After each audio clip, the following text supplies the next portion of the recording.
প্রিয় গাইস, আমরা চলে যাচ্ছি টাঙ্গাইল কাজ করার জন্য। এই যে আমার দোস্তের গাড়ির পিছনে আমার গাড়িটা বাড়লাম।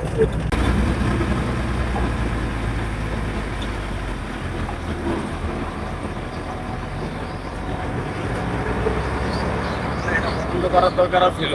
ওই যে বান্দিত আছি, এই আমার গান শেষ হইল, দেখলাম আস্তে আস্তে যা, আস্তে আস্তে ওই আস্তে উঠো।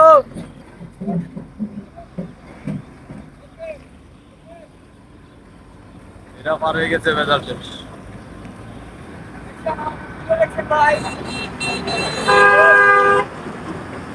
আমরা সবাই আছি গাড়ির মাঝে, সবাই আমাদের জন্য সবাই দোয়া করবেন। দোয়া করবেন, আমরা সবাই সালামতে আমাকে সাইডে যেন পৌঁছতে পারি। এই যে আমরা রাস্তায় আছি, ঠিক আছে? সবাই ভালো থাকবেন, সুস্থ থাকবেন, আর আমার মতো গরিব মানুষের জন্য একটু দোয়া করবেন। ধন্যবাদ।